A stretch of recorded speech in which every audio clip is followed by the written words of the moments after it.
इसका मतलब बताओ आप लोग जरा, डेसी मोलर सॉल्यूशन, इसका मतलब क्या होता है? मोलैरिटी 1/10 या फिर 0.1। लिखिए आप जल्दी से, पॉइंट कर करके लिख लो आप जल्दी।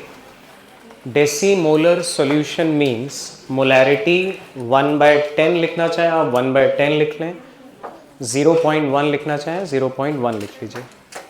Deci molar solution has molarity 0.1।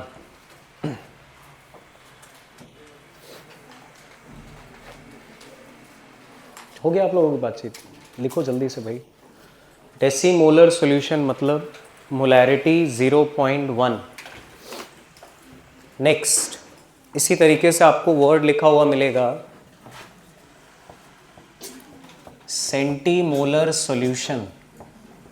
इसकी मोलैरिटी कितनी होगी? 1/100 या 0.01। ठीक है, has molarity 0.01। Centimolar solution has molarity 0.01। Next, in case आपके पास लिखा हो मिलीमोलर सॉल्यूशन, बोलो भाई। 10⁻³ या फिर 0.001 हैज़ मोलैरिटी 0.001। मोलैरिटी 0.001 या फिर 10⁻³ सेम बात है। हो गया इतना? नेक्स्ट, अब आप लिखिए अगला concentration term, I think 6th है या 7th है, वो आप देख लेना। 6 पार्ट्स पर मिलियन, ppm।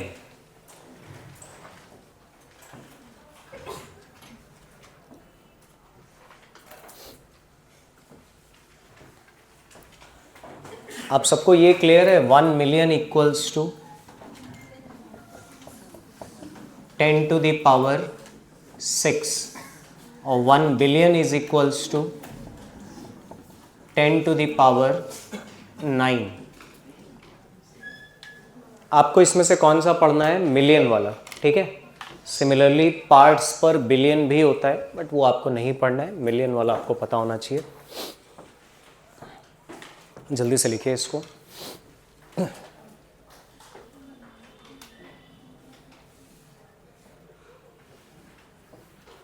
अब आप लोग इसकी डेफिनेशन बताओ पहले जरा। पीपीएम की डेफिनेशन, फॉर्मूला नहीं, definition.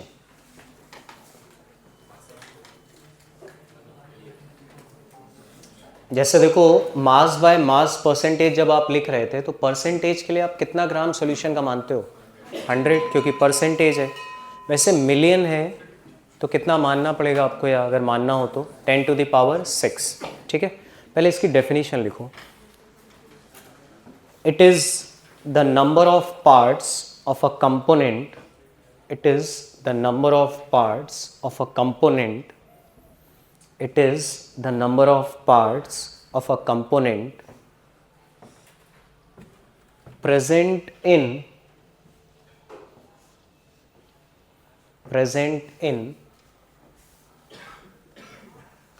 10⁻6 parts of solution, present in 10⁻6 parts of solution।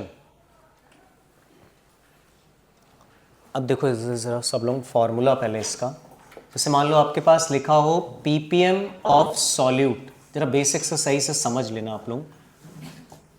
ppm of solute का मतलब होता है पार्ट्स ऑफ सॉल्यूट अपॉन, नीचे क्या आएगा? पार्ट्स किसका आएगा नीचे? सॉल्यूशन का।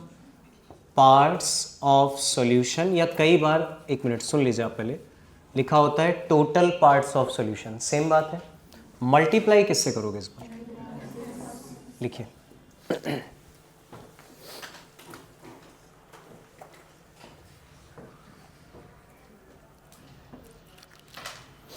आप सबको पूरी क्लास को कंपोनेंट्स वर्ड का मतलब पता है? कंपोनेंट का मतलब होता है सॉल्यूट या फिर सॉल्वेंट, ये मैं पहले बता चुका हूँ, ठीक है।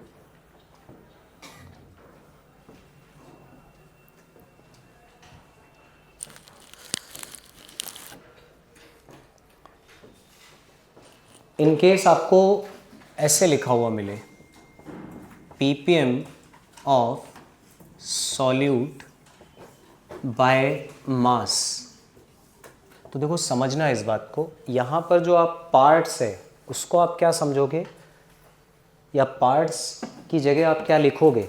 मास। तो बताओ ऊपर वाला फॉर्मूला अब क्या बन जाएगा? मास किसका? सॉल्यूट का, और नीचे किसका मास होगा? सॉल्यूशन का, इनटू 10 टू द पावर 6। क्या आप सबको ये क्लियर है? यहाँ पे जो आप पुट करोगे वैल्यूज़ वो ग्राम में होगी या केजी में? दोनों में, ग्राम में, ठीक है। ये आपको ध्यान रखना है, लिख लीजिए आप जल्दी से।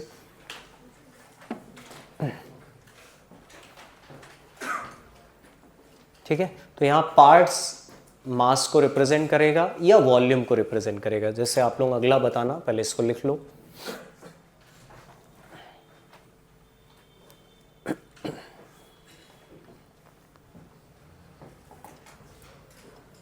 कर लिया बॉयज़ में? पीछे क्लियर है? पार्ट्स की जगह मास आपको तब रखना है जब आपको गिवन हो क्वेश्चन में। ज़रा एक चीज़ और बता दो आप लोग, फॉर्मूला मैं लिखवा नहीं रहा हूँ, बस आप बता दीजिए।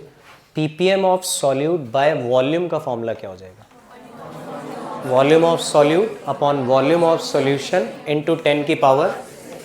इसमें वॉल्यूम आप दोनों किस में रखोगे? ml में। क्या मेरी बात क्लियर है सबको पीछे? ठीक है, चलो यहाँ तक हो गया सबका। अब ppm कॉन्सेंट्रेशन एनसीईआरटी में एक वर्ड लिखा है, is used for those solution having trace quantity of solute.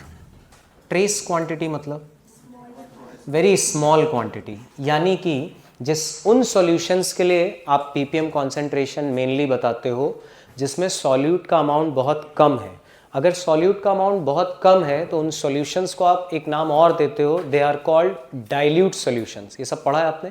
तो ppm concentration is used for dilute solutions. मेरी बात समझ आई सभी को? लिखिए, ppm concentration is generally used for dilute solution। NCERT ने ये वर्ड लिखा है, सब लोग ध्यान से देख लो, is used for dilute solution। dilute solution का मतलब जिसमें सॉल्यूट की मात्रा बहुत कम हो। क्लियर है ये? ओके, अब मैं एक क्वेश्चन लिख रहा हूँ, आप लोग इसका मतलब पहले बताओ, फिर आप लोग लिखना आराम से, पहले सही से समझ लेना आप सब। लिखिए, व्हाट डज, प्लीज आप लोग बातें नहीं करो, व्हाट डज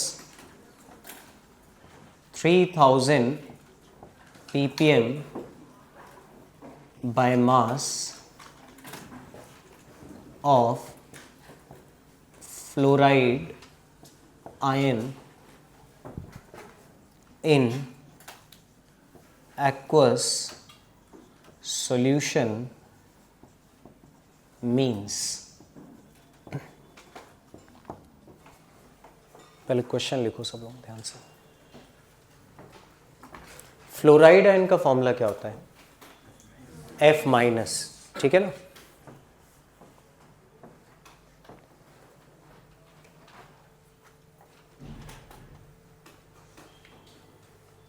जरा एक बार आप क्वेश्चन पढ़ के इसमें सॉल्यूट और सॉल्वेंट बता दो।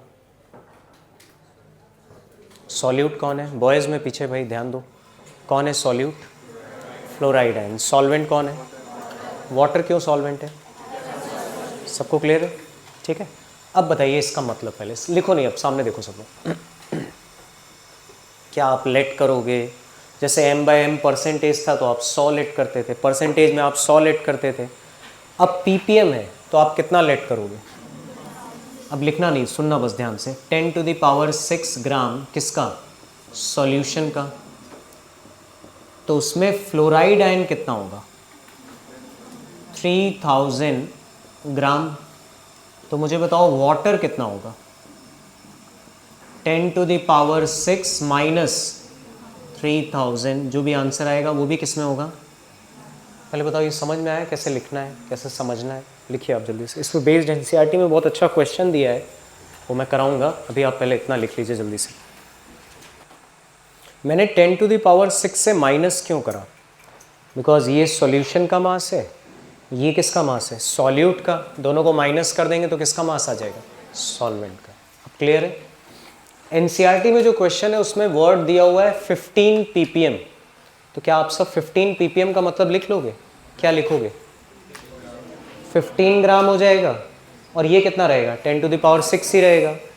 तो सॉल्वेंट कितना होगा? 10⁻6 माइनस। क्लियर है पीछे तक सभी को? कोई डाउट इसमें? जरा एक किसी में बता दो। मान लो आपसे यहाँ पे लिखना नहीं कोई जन, यहाँ तक पहले लिख लो अच्छा जल्दी से, जिसका भी बचा है। हो गया? इसी क्वेश्चन में अगर आपसे मोलैलिटी मैं पूछ लेता तो आप सब पहले तो बेसिक जान लीजिए। मोलैलिटी में ऊपर क्या लगते हो? Number of moles. किसके? सॉल्यूट के। क्या ये सॉल्यूट है और ये क्या है? ठीक, तो इसके नंबर ऑफ मोल्स लिखोगे। कैसे निकालोगे इसके number of moles? Given mass upon इसका मोलर मास, वो दिया होगा ठीक है क्वेश्चन में। तो आपको नंबर ऑफ मोल्स मिल गए, वो आप ऊपर रख दोगे। नीचे क्या रखते हो? Mass of solvent. पढ़ा है आपने किस में? लेकिन केजी में। तो मास ऑफ सॉल्वेंट ये रहा। इसको किससे डिवाइड कर दोगे? 1000 से। क्यों? अभी ग्राम में किस में बदल जाएगा? यही एग्जैक्टली क्वेश्चन एनसीईआरटी में दिया है। उन्होंने मोलैलिटी पूछी है। कर लोगे अब आप सवाल? पीछे सभी को क्लियर है? कोई डाउट किसी को? ठीक है, लिखिए अब आप लोग। नेक्स्ट हेडिंग,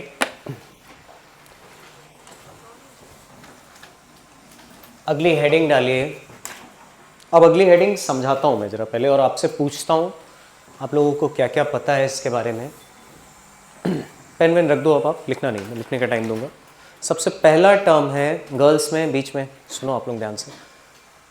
इवैपोरेशन क्या होता है? इवैपोरेशन का बेसिक सा मतलब है process of conversion of liquid molecule into vapour या गैस। ठीक है, liquid molecule into vapour. Evaporation किस टेम्परेचर पे होता है? Evaporation occurs at every temperature. ये भी आपको समझ आता है? 2 पॉइंट क्लियर। लेकिन अगर मैं आपसे पूछूं, एक जगह टेम्परेचर है 25 डिग्री सेल्सियस और एक जगह टेम्परेचर है 85 डिग्री सेल्सियस, दोनों जगह आपने वाटर रखा है एक ग्लास, कहाँ पे वाटर जल्दी इवैपोरेट हो जाएगा? समझ आ गया? तो इवैपोरेशन की स्पीड या इवैपोरेशन का रेट कब ज़्यादा होगा? जब टेम्परेचर, समझ आ गया? इवैपोरेशन की स्पीड, आप लोग केमिस्ट्री में स्पीड वर्ड यूज़ नहीं करते हो, आप लोग क्या वर्ड यूज़ करते हो? रेट। रेट का मतलब स्पीड ही होता है। तो rate of evaporation increases with temperature. तीसरा पॉइंट क्लियर। दूसरा, अगर आपने पढ़ा हो तो ये अगर कंटेनर है, इसमें एक ये मॉलिक्यूल है और एक ये, इन दोनों मॉलिक्यूल का क्या नाम है? This is called surface molecule and this one is bulk molecule. फिर से सुन लो, ऊपर वाले मॉलिक्यूल को क्या बोलते हैं? सरफेस। नीचे वाले को?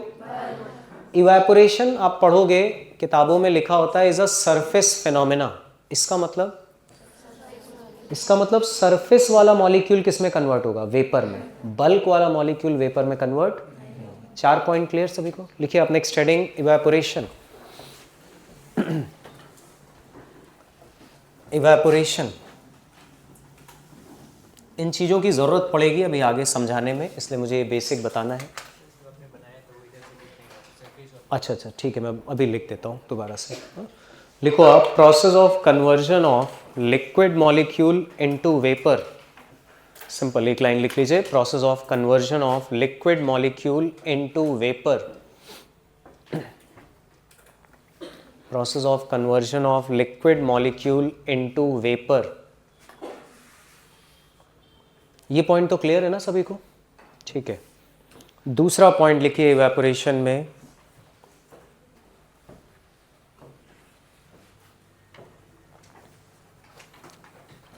और सब लोग अच्छे से ध्यान रखना, ठीक है? स्टूडेंट 12th पास होते हैं बहुत सारे, और इवैपोरेशन में और बॉइलिंग में डिफरेंस नहीं बता पाते हैं, तो आप लोग ये गलती मत करिएगा।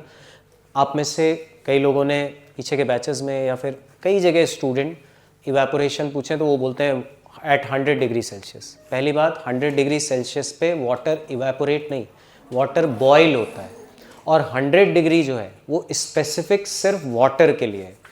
अल्कोहल का बॉइलिंग पॉइंट अलग होगा, वो 100 डिग्री नहीं होगा। जैसे जैसे आप लिक्विड बदलोगे उनके बॉइलिंग पॉइंट भी बदलेंगे। समझ आ गया? ओके, अब दूसरा पॉइंट लिखिए आप इवेपोरेशन में, it occurs at every temperature, it occurs at every temperature.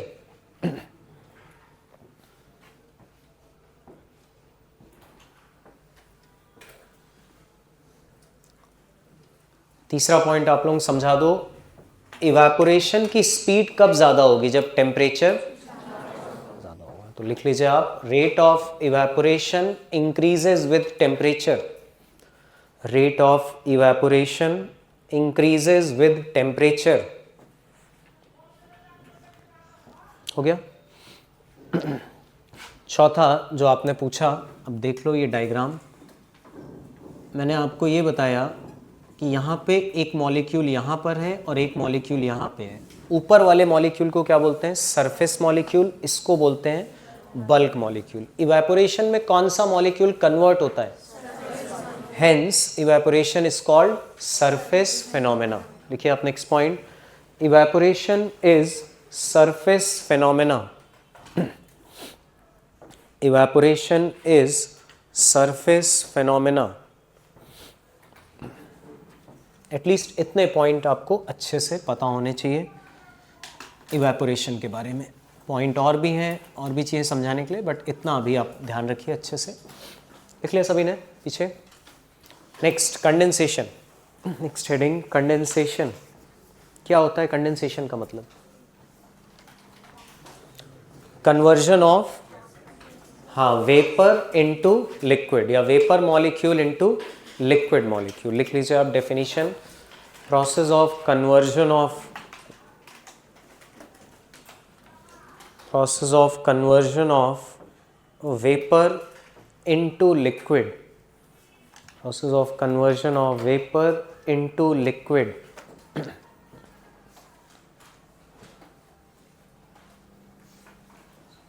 ठीक है? अब आप में से कितने लोग वेपर प्रेशर की डेफिनेशन जानते हैं सही से? सब लोग नहीं बोलना, जिसको बोलना है हाथ खड़ा कर ले, या फिर एक एक करके बताना। वेपर प्रेशर, किसी भी लिक्विड के वेपर प्रेशर का मतलब क्या होता है, या डेफिनेशन अगर आपको याद हो तो क्या याद करिए आपने? जो भी आपको पता हो।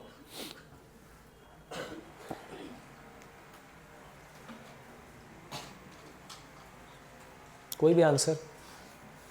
कोई बात नहीं, आप गलत सही जो भी आपको पता है एटलीस्ट आप बताइए, मैं देखूं कितना आपको पता है, कितना मुझे सही से समझाना है। वेपर मॉलिक्यूल्स जो वो वेपर प्रेशर कहलाता है। ओके, ठीक है। क्या ये डेफिनेशन जो इन्होंने बोली ये कंप्लीट है? हाँ, वेपर प्रेशर की बात हम क्लोज वेसल में ही करेंगे, वो भी समझा दूंगा। बट ये डेफिनेशन जो आपने बोली वो क्यों नहीं कंप्लीट है उसका आप समझना। सब लोग जरा पेन वेन रख दो, ध्यान से सुनना अच्छे से, लिखना नहीं कोई जन जब तक मैं बोलूँ ना। इस टॉपिक को सही समझ लीजिएगा। स्टेटमेंट वाले क्वेश्चन आपसे इससे पूछे जा सकते हैं। सबसे पहले एक कंटेनर में वाटर से ही समझा देता हूँ। मैंने एक कंटेनर में वाटर अगर फिल करा और अगर ये कंटेनर ओपन है, क्या पानी इवेपोरेट हो रहा होगा? पानी हर टेम्परेचर पे इवेपोरेट होता है, अभी आपने लिखा, तो पानी इवेपोरेट होगा। कंटेनर अगर ओपन है तो वाटर मॉलिक्यूल जो इवेपोरेट हुए वो तो बाहर निकल जाएंगे। ठीक, अगर मैंने इस कंटेनर को क्लोज कर दिया तो अब मॉलिक्यूल्स यहाँ इकट्ठा होना शुरू होंगे, वेपर्स वाले होंगे या नहीं? तो मुझे बताओ, स्टार्टिंग में जैसे ही मैंने वाटर रखा तो स्टार्टिंग में ये प्रोसेस हो रहा होगा। अगर मैं रिएक्शन से समझाऊँ आपको तो H2O लिक्विड किस में जा रहा होगा? H2O गैस में। पहले ये समझ आता है सबको? ध्यान से सुनना 2-3 मिनट अच्छे से। दिस प्रोसेस कॉल्ड, क्या बोला है आपने? अभी तो लिखा है इवेपोरेशन। यहाँ पे इवेपोरेशन किसका हो रहा है? तो आप बोलोगे वाटर का। समझ आ गया? जब यहाँ पे थोड़े बहुत मॉलिक्यूल्स इकट्ठा हो जाएंगे तो ये मॉलिक्यूल्स भी तो आपस में एक दूसरे से टकरा रहे होंगे ना। मान लो ये दोनों मॉलिक्यूल टकराए और इसकी एनर्जी कम हो गई तो जैसे ही मॉलिक्यूल की एनर्जी कम हुई वो किस में गिर जाएगा, यानी ये जो वेपर था अब ये किस में कन्वर्ट हो गया, तो थोड़ी देर बाद ये रिएक्शन स्टार्ट होगी। H2O गैस के मॉलिक्यूल किस में कन्वर्ट होंगे, H2O लिक्विड में। दिस इज कॉल्ड, पहले बताओ ये समझ में आया यहां तक सभी को, इसमें किसी को कोई डाउट पूरी क्लास में? स्टार्टिंग में कौन सा प्रोसेस हो रहा था, कंडेंसेशन या इवेपोरेशन? इवेपोरेशन, वो तो हमेशा होता रहेगा। थोड़ी देर बाद कौन सा प्रोसेस स्टार्ट हुआ, कंडेंसेशन। एक समय ऐसा आता है जब rate of evaporation will become equal to rate of condensation. उस समय इस कंटेनर में क्या आ चुका होगा, इक्विलिब्रियम। इस वर्ड का मतलब क्या है, इक्विलिब्रियम आने का मतलब? हाँ, इसका मतलब ये है यहां से जितने मॉलिक्यूल ऊपर जा रहे हैं उतने ही मॉलिक्यूल ऊपर से क्या आ जा रहे हैं, समझ आया? उस समय को आप बोलते हो इक्विलिब्रियम। अब बताओ खुद सोच के, यहां से जितने मॉलिक्यूल ऊपर जा रहे हैं उतने ही ऊपर से नीचे अगर आ जा रहे हैं तो यहां पे प्रेजेंट मॉलिक्यूल्स की संख्या क्या कांस्टेंट हो जाएगी? मान लो 10 मॉलिक्यूल ऊपर गए तो उसी समय में 10 मॉलिक्यूल नीचे भी आ जाएंगे, तो यहां प्रेजेंट मॉलिक्यूल्स की संख्या क्या हो जाएगी, कांस्टेंट। ये वर्ड बोलना बहुत ज़रूरी है। आप सेम नहीं बोलोगे, किससे सेम? सेम वर्ड गलत है, क्या बोलोगे आप, कांस्टेंट हो जाएगी। तो after equilibrium is reached, number of molecules in vapour phase will become constant. वो कांस्टेंट मॉलिक्यूल्स जो लिक्विड की सरफेस पे प्रेशर लगा रहे होंगे, दैट प्रेशर इज कॉल्ड, क्या बोलते हैं उसको, वेपर प्रेशर। ठीक है, तो आपकी डेफिनेशन में क्या आपको ऐड करना चाहिए, आपकी डेफिनेशन में आपको ये ऐड करना चाहिए, the pressure exerted by vapours over the surface of liquid at equilibrium. समझ आ गया? उस समय के प्रेशर को नाम क्या दिया जाता है, वेपर प्रेशर। एक बार मैं फिर से स्टार्टिंग सब कुछ समझा रहा हूं, समझना ध्यान से। जैसे ही आपने कंटेनर में फिल करा वाटर, तो पहले कौन सा प्रोसेस हो रहा होगा, थोड़ी देर बाद कौन सा स्टार्ट होगा? एक समय ऐसा आएगा जब दोनों की स्पीड क्या हो जाएगी, स्पीड मतलब रेट, तो rate of evaporation will be equal to rate of condensation. उस समय इस कंटेनर में क्या आ चुका होगा, इक्विलिब्रियम। इक्विलिब्रियम आते ही यहां पे प्रेजेंट मॉलिक्यूल्स की संख्या कांस्टेंट हो जाएगी। वो कांस्टेंट मॉलिक्यूल्स जो इस लिक्विड की सरफेस पे प्रेशर लगा रहे होंगे, that pressure is called vapour pressure. समझ आ गया सभी को सारी बातें? अब आप लिखिए vapour pressure, next heading. Next heading, vapour pressure. The pressure exerted by vapors, the pressure exerted by vapors over the surface of liquid, the pressure exerted by vapors over the surface of liquid, the pressure exerted by vapors over the surface of liquid, the pressure exerted by vapors over the surface of liquid at equilibrium, at equilibrium, at equilibrium at a given temperature, at equilibrium at a given temperature, at equilibrium at a given temperature is called vapor pressure, is called vapor pressure। पूरी definition में आपको दो चीज़ें जो बोलनी बहुत ज़रूरी हैं, वो हैं एट इक्विलिब्रियम, अंडरलाइन कर लीजिए इसको, और एट अ गिवन टेम्परेचर, इसको भी अंडरलाइन कर लीजिए। गिवन टेम्परेचर मतलब इसके दौरान टेम्परेचर क्या रहेगा, कांस्टेंट। ठीक है, अब एक स्टूडेंट ने पूछा सर इसमें इक्विलिब्रियम वर्ड का क्या मतलब है? आप लोगों को क्लियर है इक्विलिब्रियम वर्ड का मतलब?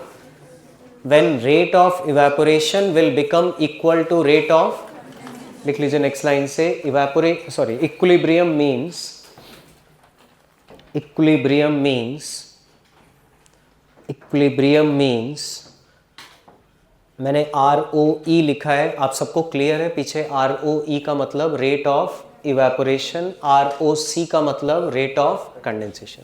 जैसे आपको सही लगे आप लिख सकते हैं अपनी कॉपी में। आप फुल फॉर्म लिखना चाहें तो फुल फॉर्म लिख लीजिए, शॉर्ट फॉर्म आपको याद रहे तो शॉर्ट फॉर्म लिख लीजिए। at equilibrium rate of evaporation will be equal to rate of condensation. एक बात और ध्यान रखना, मैं लिखवा नहीं रहा हूँ, आपको पता भी है, ध्यान रखिएगा बस। इक्विलिब्रियम आने के बाद यहाँ पे प्रेजेंट मॉलिक्यूल्स की संख्या कांस्टेंट हो जाएगी। ये भी आपसे स्टेटमेंट में पूछा जा सकता है, ठीक है ना? Okay, next, vapour pressure depend किस पे करता है? Vapour pressure depends on temperature. Next point, vapour pressure depends on temperature. Vapour pressure depends on temperature. Vapour pressure depends on temperature. Vapor pressure depends on temperature. Next heading, effect of temperature on vapor pressure. Effect of temperature, next heading है ये, effect of temperature on vapor pressure. Effect of temperature on vapor pressure. Effect of temperature on vapour pressure. चलो भाई बताओ, चलो बताओ, क्या ये formula लिख लो आप लोग, log vapour pressure 2 upon vapour pressure 1 is equal to delta H V A P upon 2.303 R 1/T1 minus 1/T2।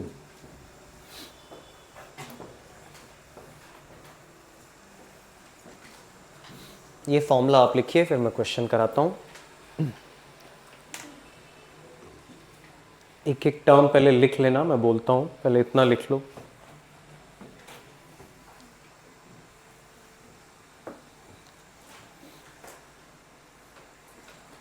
हो गया सभी का?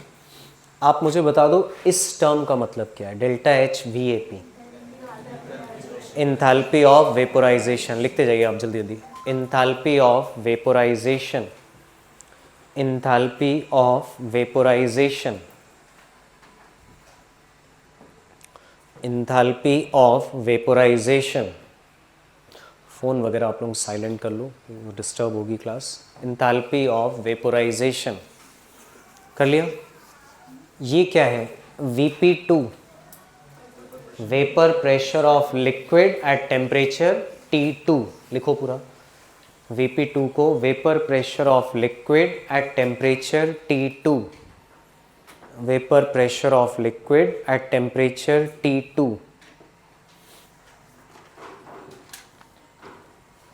Vp1 लिख लेंगे आप खुद से, vapour pressure of liquid at temperature T1, vapour pressure of liquid at temperature T1।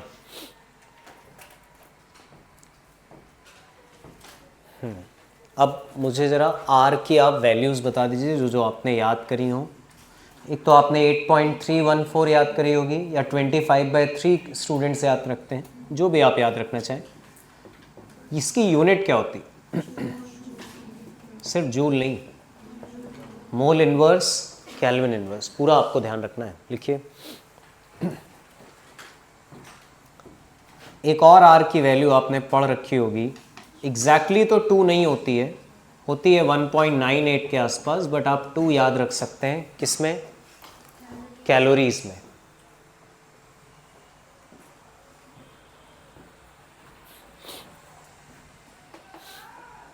एक पॉइंट ये आता है कि भाई R की कौन सी वैल्यू यूज़ करेंगे आप इसमें, तो वो डिपेंड किस पे करेगा? इसकी वैल्यू पे। अगर ये जूल में दिया है तो कौन सी वैल्यू यूज़ करोगे आप? 8.314। अगर ये कैलोरी में दिया है तो कौन सी वैल्यू होगी? सबको क्लियर है ये बात? लिखो, हो गया सबका?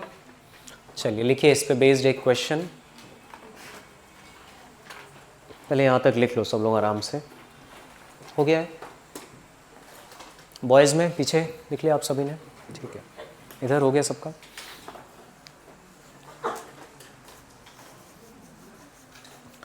लिखिए आप question, vapour pressure of a volatile liquid, vapour pressure of a volatile liquid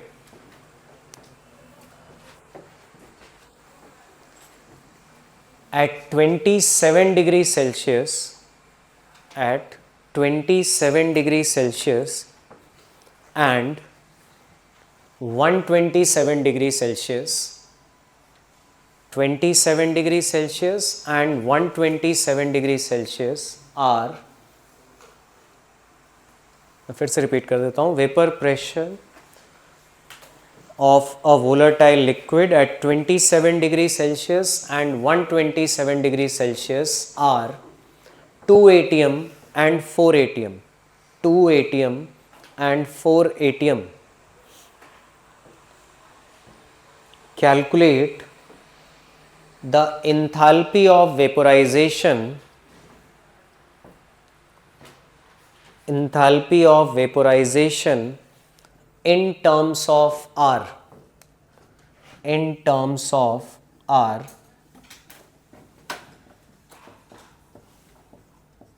options लिख लो आप सब देख के यहां से।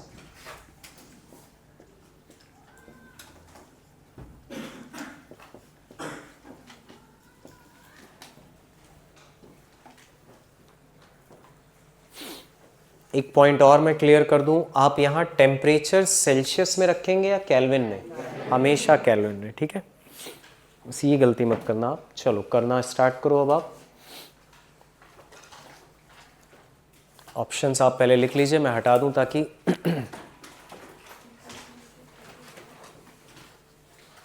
पीछे सबने लिख लिया, ठीक है। चलो चल लिख ही रहने देता हूं, इधर बता दो। आप अपनी कॉपी में करना स्टार्ट करो।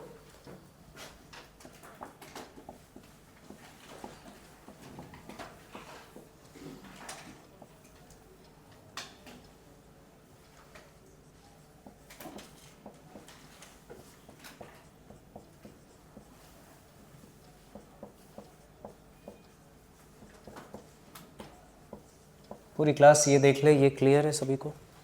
स्टेप सबको आता है ना ये? ठीक है, आपने केल्विन में टेम्परेचर इस तरीके से निकाल लिया। बॉयज़ में पीछे हो गया सभी का इतना? ठीक है।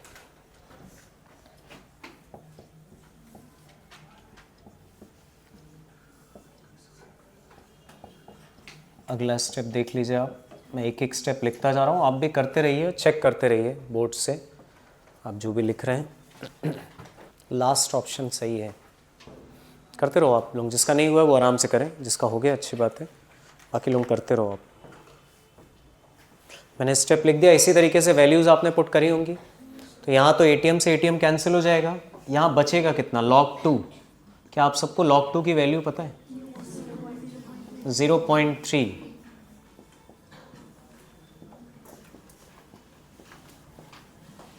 इधर एलसीएम आप लोगे तो 300 इंटू 400, यहाँ हो जाएगा 400 माइनस 300। एकदम बेसिक से मैं बता रहा हूँ, जिससे स्टूडेंट की कैलकुलेशन वगैरह वीक हो वो भी ध्यान से देख लें, गलत नहीं होना चाहिए आपसे क्वेश्चन। हो गया इतना? बॉयज़ में पीछे सबका हो गया, आंसर आ गया? क्या आंसर आ रहा है आप लोगों का? D option. गर्ल्स में इधर लेफ्ट साइड हो जाएगा आपसे। इसके बाद करो सब लोग, पहले पूरा सॉल्व कर लो फिर मैं आगे पढ़ाऊँगा। अब इसके बाद आई होप आप कर लेंगे। log 2 की वैल्यू अगर आपको नहीं पता हो तो आप लिख लीजिएगा अपनी कॉपी में 0.3।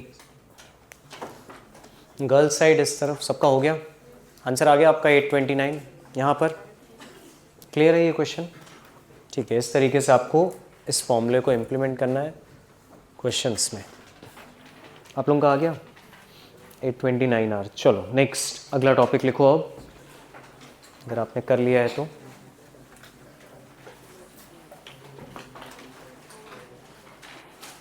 Next topic is volatility. Next topic is volatility. इसका मतलब होता है tendency to convert into vapour. ठीक है ना? जिस सब्सटेंस की टेंडेंसी वेपर्स में कन्वर्ट होने की ज़्यादा होगी वो ज़्यादा वोलेटाइल होगा, जिसकी कम होगी वो कम वोलेटाइल होगा। लिख लीजिए आप एक लाइन जल्दी से। Tendency to convert into vapour, tendency to convert into vapour, tendency to convert into vapour,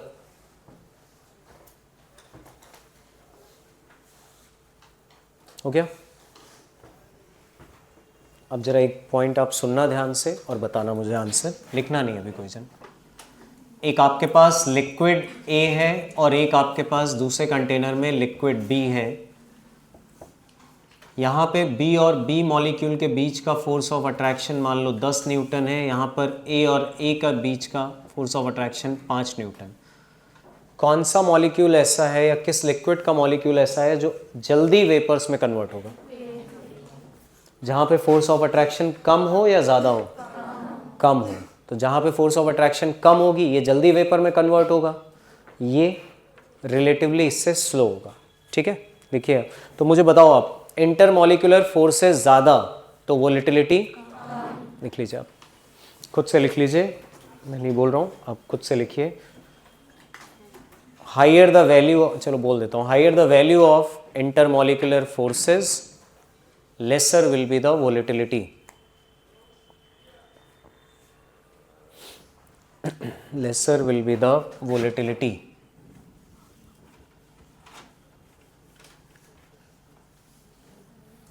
अगले पॉइंट का आंसर करना आप।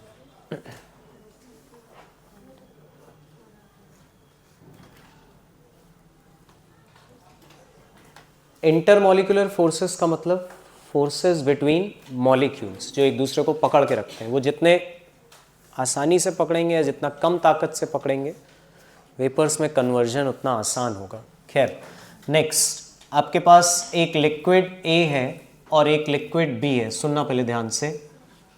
एक गिवन टेम्परेचर पे इसका वेपर प्रेशर 50 mm पाया गया और इसका वेपर प्रेशर 500 mm पाया गया। Which one is more volatile? कौन सा? बी वाला। क्यों? सिंपल सी बात है, वेपर प्रेशर ज़्यादा कब होगा? जब वेपर्स ज़्यादा बने होंगे। और वेपर्स कब ज़्यादा बनेंगे? जब वोलेटिलिटी ज़्यादा हो। तो बताइए आप, वेपर प्रेशर ज़्यादा तो वोलेटिलिटी क्या होती है? लिख लीजिए आप।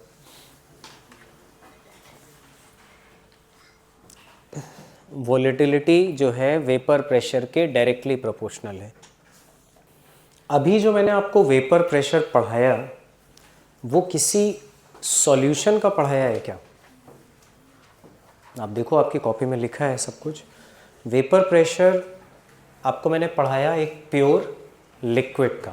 अब यहाँ से स्टार्ट हो रहा है आपके एनसीईआरटी में सॉल्यूशन चैप्टर का पार्ट। सबसे फर्स्ट हेडिंग डालिए, vapour pressure of mixture of, vapour pressure of mixture of two miscible liquids. Vapour pressure of mixture of two miscible. Miscible word का मतलब जो आपस में एक दूसरे के साथ मिक्स हो जाए। Water and oil are miscible और इमिसिबल?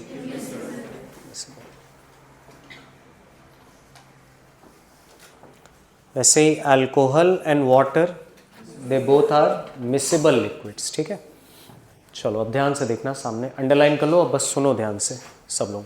कहाँ से राउल्ट्स लॉ का यूज़ है, कैसे है, ये सब बातें एक सीक्वेंस में। आखिरी में जैसे PS equals to P1 not X1 plus P2 not X2, उस पर न्यूमेरिकल मोर और लेस आप सबने कर रखे होंगे, आपको पता भी होंगे। बट कॉन्सेप्ट समझ लीजिए कहाँ से राउल्ट्स लॉ लगता है, क्योंकि आपके एग्जाम में स्टेटमेंट वाले क्वेश्चन भी बड़े इंपॉर्टेंट होते हैं। इतना लिख लिया सभी ने? सबसे पहले मैं एक कंटेनर मान रहा हूँ जिसमें मैं लिक्विड 1 मान रहा हूँ। तो यहाँ जो वेपर्स बनेंगे वो किसके होंगे? लिक्विड 1 के। एक दूसरा कंटेनर मैं मान रहा हूँ जो कि है लिक्विड 2 का। यहाँ जो वेपर्स बनेंगे वो किसके होंगे? लिक्विड 2 के। इन दोनों को प्लस का मतलब आप फाइनली क्या करना चाह रहे हो?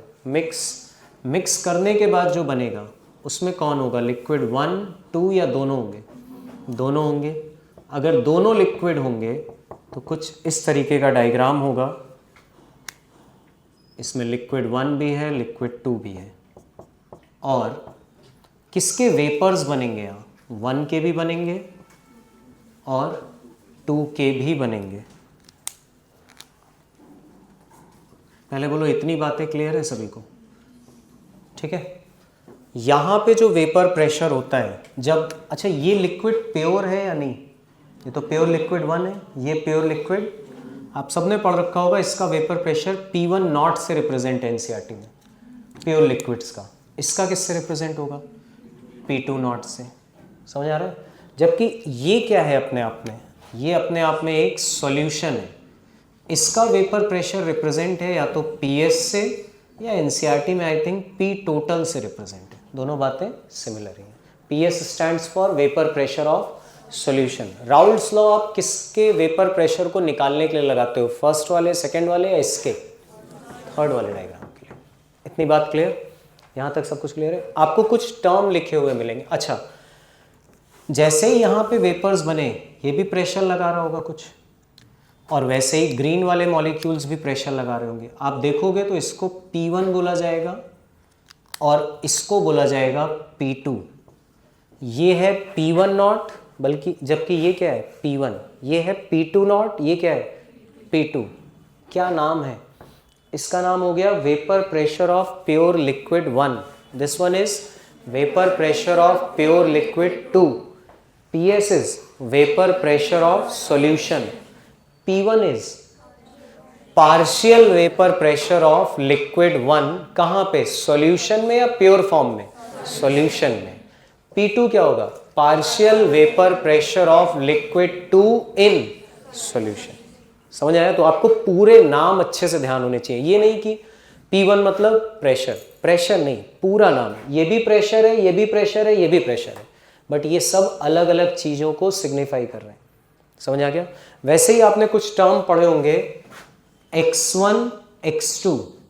हाँ, एक चीज़ और बता देता हूँ, यहाँ से यहाँ तक इतने को बोला जाता है या तो सॉल्यूशन फेज बोल देते हैं या फिर कई जगह लिक्विड फेज भी बोल देते हैं, जबकि इतने पार्ट को क्या बोला जाएगा, दिस इज कॉल्ड, हाँ क्या, वेपर फेज बोला ज़्यादा सही है। क्या मेरी इतनी बात क्लियर। x1 x2 और वैसे ही आपने पढ़े होंगे y1 y2। जरा एक बार बता दो x1 क्या है। x से रिप्रेजेंट होता है मोल फ्रैक्शन, यहाँ पे x और y से मोल फ्रैक्शन रिप्रेजेंट है। x1 क्या है, mole fraction of liquid 1 in solution phase या लिक्विड फेज। जबकि y1 क्या है, mole fraction of liquid 1 in vapour phase. क्या मेरी बात पीछे क्लियर है सभी को। x2 क्या होगा, mole fraction of liquid 2 in solution phase या यहां तक। y2 क्या होगा, मोल फ्रैक्शन ऑफ लिक्विड 2 इन, समझ आ गया। लिखिए पहले यहां तक ड्रॉ करिए आप जल्दी से। अगर हो गया है आपका तो आप स्टार्ट करेंगे P1 नॉट से लिखना एक एक टर्म को। सबसे पहला टर्म आप लिखेंगे P1 नॉट। आप लोग लिखिए, बताइए क्या है P1 not. Vapour pressure of pure liquid 1, vapour pressure of P1 not बोल रहा हूं मैं, ध्यान से सुनना आप। P1 not is vapour pressure of pure liquid 1, P1 naught is vapor pressure of pure liquid 1.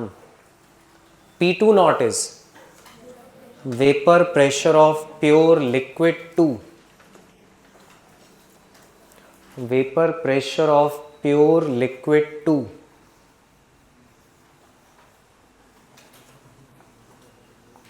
वैसे ही आपको एक टर्म लिखा हुआ मिलेगा PS.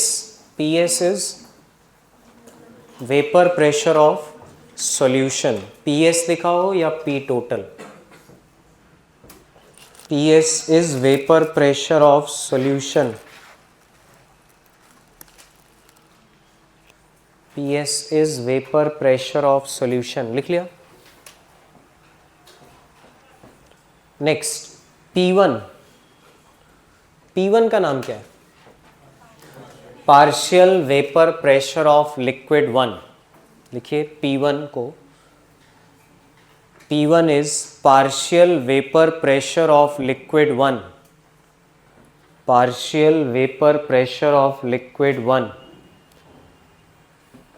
P2 आप खुद से लिख लीजिए इसी तरीके से।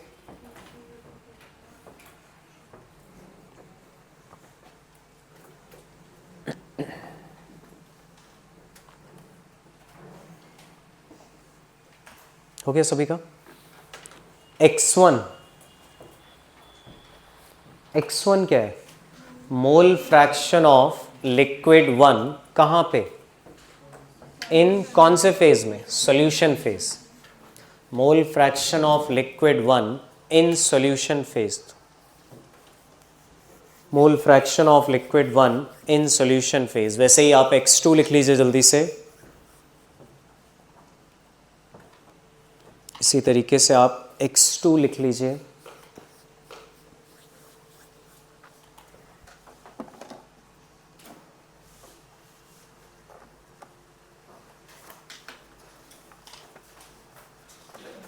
हो गया। y1 क्या है?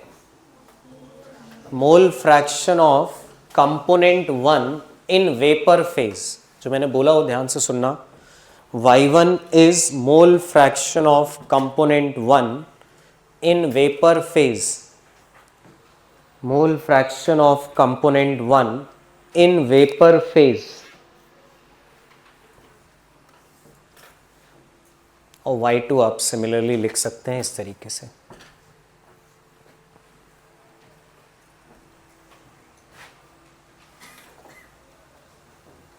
पूरी क्लास को ये टर्मिनोलॉजी समझ में आ गई सारी, किसको क्या बोलते हैं, ठीक है। अब यहाँ से स्टार्ट होता है राउल्ट्स लॉ। इसके बाद से अब आपको हेडिंग डालनी है। अगर आप पहले यहाँ तक लिख लो, जिसका बचा है आराम से पहले, राउल्ट्स लॉ। अब यहाँ से राउल्ट्स लॉ की एप्लीकेशन स्टार्ट होती है। क्या है राउल्ट्स लॉ? सबसे पहले तो ये बताओ, या कौन सा प्रेशर निकालने में हेल्प करेगा ये? इतने सारे प्रेशर लिखे हैं, कौन सा? करेक्ट, पार्शियल प्रेशर, यानी P1 और P2 को निकालने में। एक बार आप P1 और P2 को निकालोगे तो क्या फ़ायदा होगा? आप P1 प्लस P2 कर दोगे तो क्या निकल के आ जाएगा? समझ आ गया सभी को? ठीक। राउल्ट्स लॉ इसमें हेल्प करेगा। लिखिए अब आप पहले राउल्ट्स लॉ की डेफिनेशन जल्दी से। It states that, Raoult's law की definition,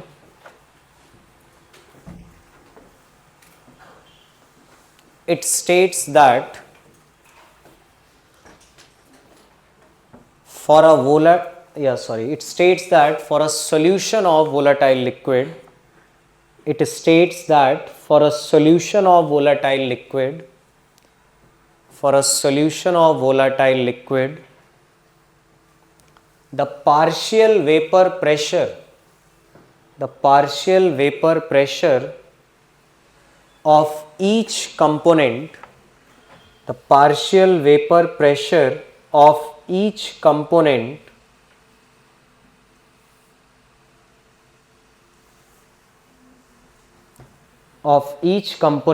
is directly proportional to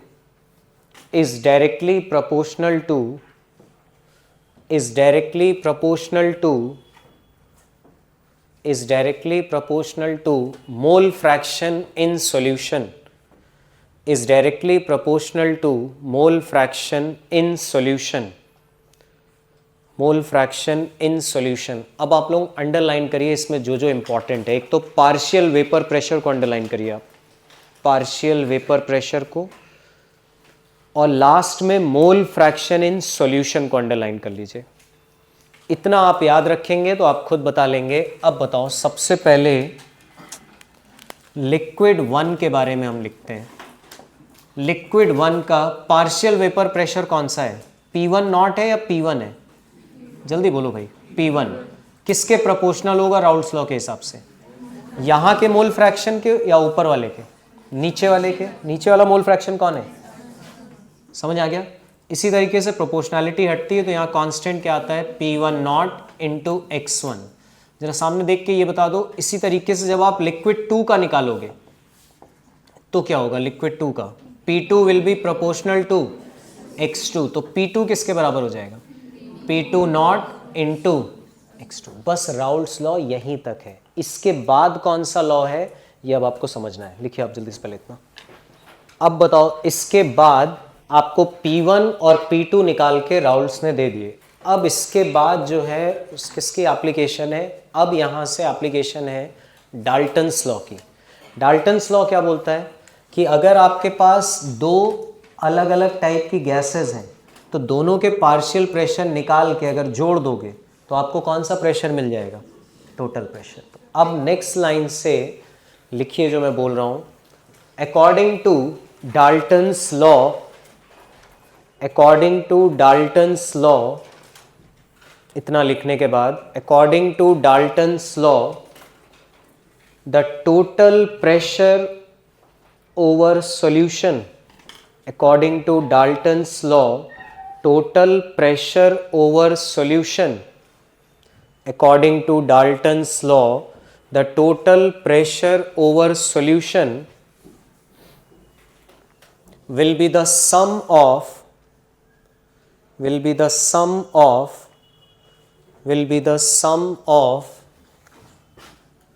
partial pressure, will be the sum of partial pressure of each component, will be the sum of partial pressure of each component।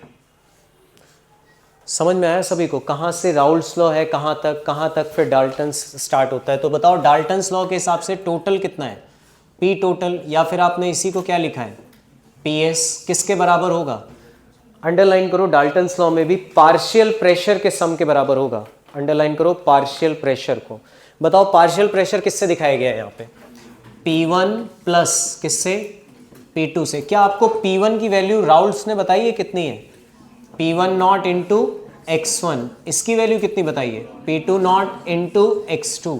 ये formula पढ़ा है सभी ने, ये formula सबको पता है, आपने न्यूमेरिकल्स भी करे होंगे। इंपॉर्टेंट ये है कहाँ तक राउल्ट्स है और कहाँ से डाल्टन्स है, वो आपको समझना बहुत ज़रूरी है। देख लीजिए अब आप, जो भी डाउट हो आपके।